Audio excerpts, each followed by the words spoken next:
प्रणाम.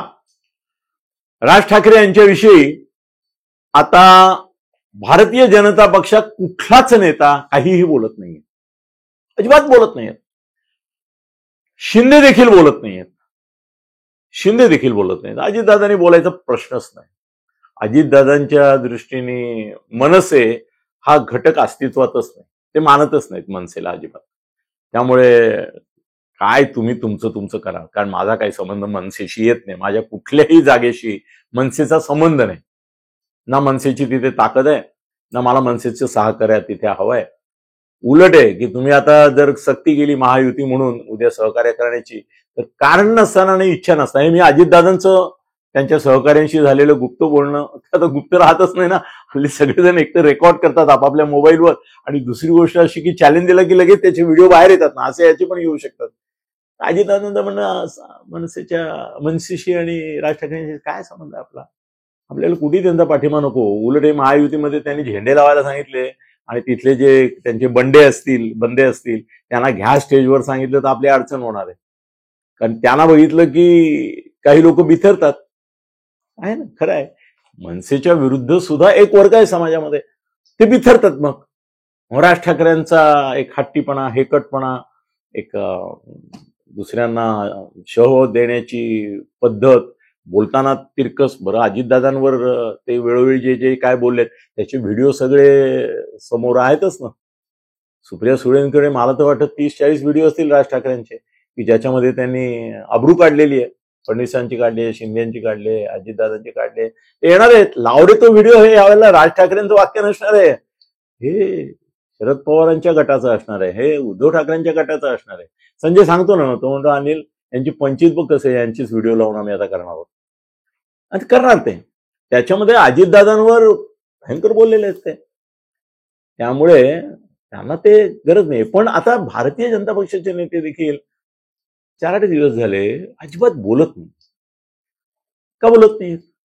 जर तुमचं कुठेतरी बोलणं झालं, अमित शहापर्यंत तुम्ही गेलात, अमित शहापर्यंत जाऊन त्यांचं बोलणं झालं, त्यानंतरही त्यांनी एक ओळ टाकली फक्त, की अमित शहा यांना भेटलो. त्याच्यातून तुम्हाला पॉझिटिव्ह अर्थ काढायचा तर काढा, निगेटिव्ह काढायचं तर काढा.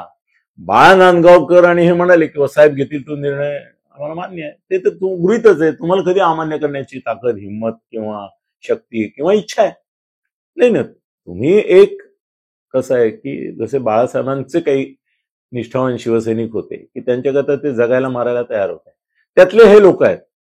ते राजसाहेबांच्या करता मारायला जगायला तयार आहेत. ते काय बोलणार की राजसाहेबांच्या निर्णयाच्या बाबत अभिप्राय देण्याची कुवत आहे का, त्यांची क्षमता आहे का, त्यांची योग्यता आहे का, पात्रता आहे, आणि तशी हिंमत आहे का, आणि तसा विश्वास, त्यांच्या आत्मविश्वास आहे का त्यांच्यामध्ये? नाहीच आहे. राजसाहेब हेच त्यांचं सर्वस्व आहे. त्यामुळे राजसाहेब जे बोलतील ते मी मान्य करेन. एवढे बोलले हे सुद्धा खूप झाले की महायुतीच्या संदर्भामध्ये राजसाहेब निर्णय घेतील वगैरे वगैरे, इथपर्यंत त्यांनी त्यांची मतं सुद्धा व्यक्त. पण ते म्हणाले महायुतीत जाऊया तर चांगलं आहे, नाही म्हणाले तर नाही, मग स्वतंत्रपणे लढू, इथपर्यंत आहे. पण राजसाहेब स्वतः कुठे बोलतायत? ते एवढी परवा 1-2 त्यांच्या मिटिंग झाल्या, हे झालं, त्याच्यात त्यांनी महायुतीत जाणार नाही जाणार याच्याबद्दल काहीही वाक्य बोललेले नाहीत. त्यांनी ते गुढच ठेवलंय. प्रकाश आंबेडकर आणि राज ठाकरेंची मी सारखी तुलना करत होतो आधीपासून, की प्रकाश आंबेडकर हुल हुल हुल हुल करत हुलकावणी देणार, आणि आता मला संजय म्हणतो की आम्हाला पण माहिती होतं, आम्ही त्याला एक्सपोज करण्याकरता हे केलं. सांगितलं मगाशी एका याच्यामध्ये मी. तसं राज ठाकरे हे हुलकावणी देत आहेत का भाजपला? शिंदे आणि यांना म्हणत नाही, कारण त्यांचा काही त्या दोघांशी संबंधच नाही. कदाचित मला शिंदे यांचा स्वभाव लक्षात घेता ते मनसेचे झेंडे, मी तर सांगतो तुम्हाला, ठाण्यामध्ये ज्या सभा होतील शिंदेच्या, त्याच्यामध्ये मनसेचा झेंडा आणि मनसेचा नेता नसेल, अजिबात नसेल, अनेक ठिकाणी नसेल. राजू पाटील एक ऍडजस्टिव्ह माणूस आहे, त्यांना घेतील, पण ठाण्यामध्ये नाही घेणार. मनसेचा झेंडा आणि मनसेचा बंदा घेणार नाहीत. त्यांचं वैर आहे आपसामध्ये, अजिबात घेणार नाहीत. अनेक ठिकाणी नाही घेणार, किंवा कुठेच घेणार नाहीत. यांच्यामध्ये आम्हाला गरज नाही. मनसेमुळे आम्हाला काही फरक पडत नाही. भारतीय जनता पक्षाला असं वाटतंय की मनसेमुळे फरक पडेल, आणि तो फरक काय आहे हे मी पुन्हा पुन्हा सांगतोय की मोदी, शहा, फडणवीस, काही प्रमाणात शिंदे, अजितदादा, पण त्यांना काही शिंदे अजितदादांबद्दल राज ठाकरे काय विरुद्ध बोलतात, कसं शिवीगाळ करतात, त्यांना याच्याशी फार त्यांना कर्तव्य नाही आहे. त्याचं निवडणुकीमध्ये देखील त्यांचं म्हणणं असं आहे की आमचे मोदी हे कॅन्डिडेट आहे, त्याच्याबरोबर आमचे निवडून येतील. जसे गेल्या वेळेला शिवसेनेचे 18 आले कसे, 18 पैकी 17 म्हणजे एकनाथ शिंदेचा मुलगा श्रीकांत शिंदे आहे ना, तो तेव्हा सुद्धा निवडून आला असता. किती मोठी लाट असती, कधी मोदी विरोधी लाट असते तरी तो निवडून आला असता. म्हणजे 17 उमेदवार जे आहेत ते मोदी लाटेत आले. त्यांना परवा नाही आहे. शिंदे आणि यांना म्हणणं, ते अजितदादा म्हणतात की ठीक आहे, आम्ही पण मोदी लाट आहे ना तुमची, मग मोदी लाटेमध्ये आम्ही पण येऊ. आता चिन्हाबाबत सुद्धा एक खुलासा मला करायचा आहे की मी आधी म्हणत होतो, मी स्वतःच म्हणत होतो, हे कबूल करायला पाहिजे. आणि मग मी शिंदे साहेबांना पण म्हणालो होतो की तुम्ही धनुष्यबाण घ्या, आपलं हे घ्यावं कमळ, असं माझं मत नाही. त्याच्यामुळे मोदी लाटेचा फायदा म्हणून सगळेच्या सगळे निवडून येतील. त्याच्यावर त्यांनी सांगितलेलं उत्तर फार मोठं महत्वाचं वाटलं. ते म्हणाले 14 आणि 19ला प्रचंड अशी मोदी लाट होती. 19ला होतीच होती, प्रचंड मोदी लाट होती. त्यावेळेला देखील लोकांनी धनुष्यबाणावर, ते कमळावर न लढता, त्यावेळेला पण म्हणे भाजपचं असं एक लॉबिंग चाललं होतं. ते म्हणे मला माहिती की तुम्ही त्या लॉबिंगमध्ये नाही, तुम्ही माझे हितचिंतक आहात, मित्र आहात, तुम्हाला चांगल्या भावनेने असं वाटतं की आम्ही कमळावर लढलो तर ना मला मोदी लाटेचा फायदा मिळेल. तुम्ही लक्षात घ्या की 18 जे आमदार आमचे खासदार निवडून आले त्याचं कुणीही काही कमळ चिन्ह घेतलं नव्हतं, आम्ही धनुष्यबाण घेतला होता आणि तरी आमचे 18 निवडून आले. म्हणजे लोक एवढा शहाणपणा दाखवतात तर ठीक आहे, त्यावेळेला मोदी लाटेतच निवडून आले 18, हे मला मान्य आहे तुमचं म्हणणं. पण त्या मोदी लाटेच्या पलीकडे धनुष्यबाण याला एक रेकॉग्निशन लोकांच्या मनात आहे. मग आम्ही कमळावर लढलो तर उद्या व्हीप कमळाचे लागू होतील. पुढल्या वेळेला हे करताना आमची ताकद वेगळी दिसणारच नाही ना. ते म्हणतील भाजपचे म्हणून तुम्ही निवडून आलात. शिंदे गटाची काय ताकद आहे, अजितदादांची काय ताकद आहे? ती ताकद आम्हाला आमच्या चिन्हावरच फक्त दाखवता येईल की बघा इतकी लाख मतं आमच्या धनुष्यबाणावर आहे. त्यामुळे ते म्हणाले आम्ही कुठल्याही परिस्थितीत, मी असं म्हणत होतो, मी म्हटलंय, कबूल केलं पाहिजे मला, आणि ते चुकलंय. मी असं म्हणत होतो की अखेरच्या क्षणाला हे सगळे कमळावर उभे राहतील मोदी लाटेचा एक अंदाज घेऊन. पण नाही, आता मला निश्चितपणे मी तुम्हाला सांगू शकतो की एकनाथ शिंदे कोणत्याही परिस्थितीमध्ये, मोदी लाट कितीही अगदी सुनामी असली तरी चिन्ह हे आपलं ठेवणार, आपलं स्वतःचं अस्तित्व सिद्ध करणार. एकनाथ शिंदेना मी ओळखण्यात कमी पडतोय असं आता मला वाटायला लागलंय. ज्या पद्धतीने ते आता राजकारणामध्ये फडणवीसांच्या बरोबरीने, आणि थोडंसं शरद पवारांचं, मी शरद पवार आणि फडणवीस यांची तुलना करतो एक राजकीय डावपेचांमध्ये. आज मी एकनाथ शिंदेना त्याच्यामध्ये सामील करू इच्छितो. ते दोघंच नाही, हे 3 शरद पवार आहेत महाराष्ट्रामध्ये, इथपर्यंत मी बोलू इच्छितो. याचं कारण मला जे वाटत होतं त्याच्या पलीकडे त्यांना जे वाटत होतं, ते जे ते सांगतायत ते मला आता लॉजिकल, रॅशनल आणि प्रॅक्टिकल वाटतंय. एकनाथ शिंदे हे निश्चितपणे कमळ या चिन्हावर कुठेही न लढता स्वतःच्या धनुष्यबाण या अधिकृत चिन्हावर लढून आपलं स्वतःचं स्वतंत्र अस्तित्व जर एस्टॅब्लिश करतील तरच विधानसभेत ते दावा करू शकतील. नाही तर सगळीकडे भाजपमुळे चालेल, भाजपच्या कमळामुळे चालेल, कमळ झाले.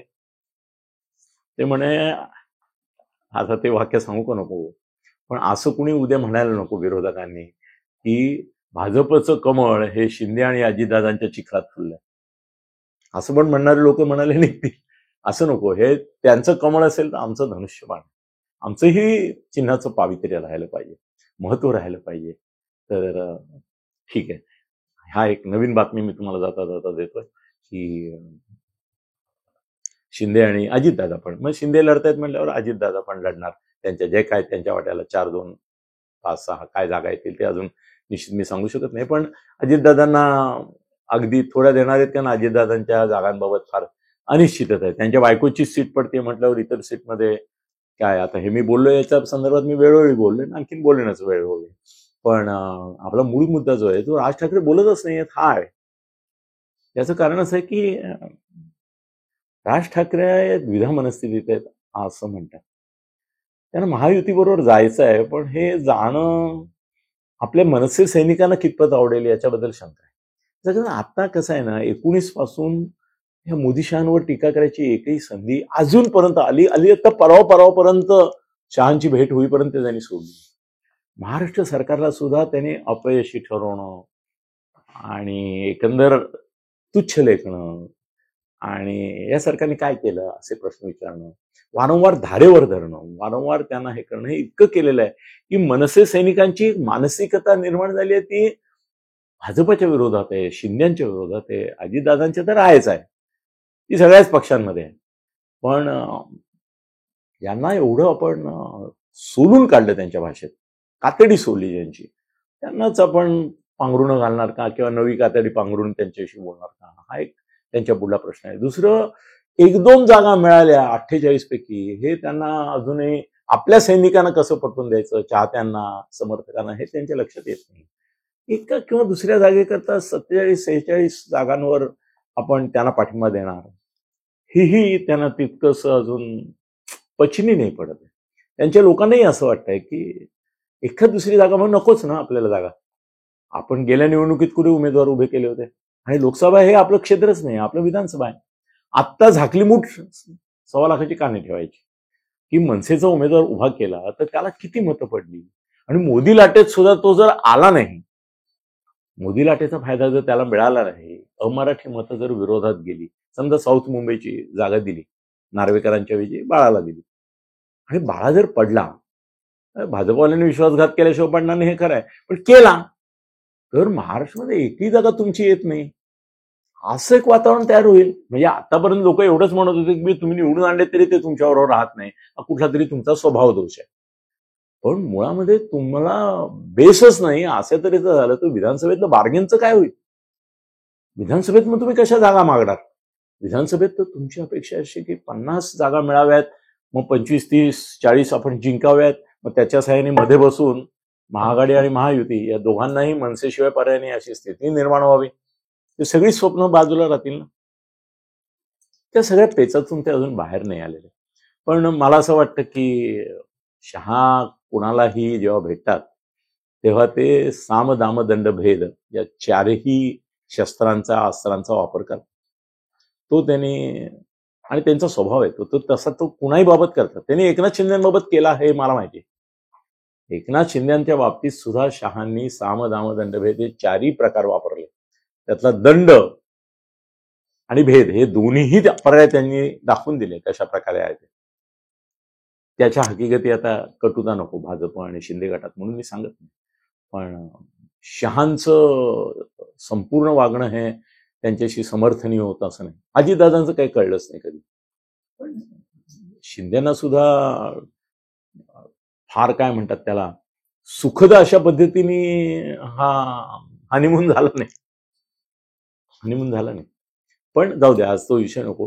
पण राज ठाकरे यांना सुद्धा अमित शहांनी कुठेतरी हे केलंच असेल. राज ठाकरे यांचा जो बाहेर एक वेगळा दरारा आहे, दहशत आहे, किंवा इथल्या नेत्यांशी बोलताना ते ज्या पद्धतीने बोलतात त्या पद्धतीने अमित शहापुढे ते बोलले नसावेत. आणि अमित शहा पण तसं ऐकून घेणे ना, अमित शहा सुनावणारा माणूस आहे.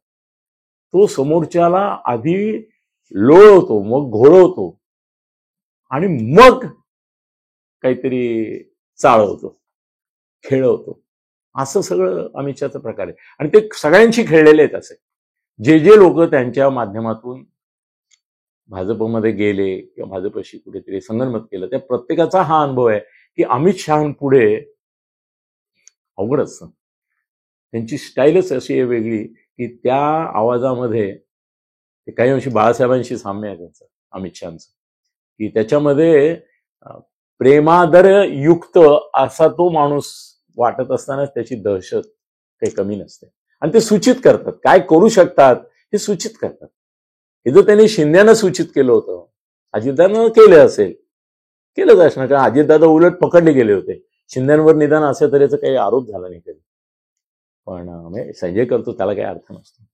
संजयलाही माहिती असतं की आपण खोटं बोलतोय. आणि आता तर प्रकाश आंबेडकरांनी त्याला जाहीर कॅरेक्टर सर्टिफिकेट दिलाय की त्याला कॅरेक्टर नाहीये आणि तो कधी खरं बोलत नाही, खोटंच बोलतो. बोलला ना परवा, प्रकाश आंबेडकर बोलले की खोटं बोलतायत, सुरापाठीत ही भाषा केली, संजय राऊत बाबत केली, आणि ते करणार हे मला माहिती होतं. तसं शिंदेबाबत असं काही नव्हतं की ज्याच्यामुळे त्या प्रकारची दहशत, तरी त्यांनी काही ना काही केलीच. राज ठाकरेंनी त्यांनी कुठेतरी काहीतरी सूचित केलंच असेल, पण तरी देखील राज ठाकरेंचा पुढला पेस सुटला नाही असं वाटतं. आणि हा पेस सुटलेला नाही आणि ते याच्यावर बोलत नाही, याच्यामुळे भारतीय जनता पक्षामध्ये पण एक अनिश्चितता आणि अस्वस्थता आहे. यांचा भरोसा नाही वाटत कोणी. हे असंच बोलतील, तसंच बोलतील. उद्या समजा भारतीय जनता पक्षाच्या महायुतीला पाठिंबा देतो असं ते म्हणाले आणि त्यांनी नाशिक, शिर्डी आणि याचा आग्रह धरला, त्या ऑलरेडी डिक्लेअर झालेल्या सीट्स आहेत. तिथे काय करायचं? काय करायचं काय? ठीक आहे, दक्षिण मुंबईची एक सीट अजून त्यांनी पेंडिंग ठेवली. तिथे बाळा नांदगावकरला देतील किंवा अमितला देतील. अमितला दिलं तर तो निवडून येईल.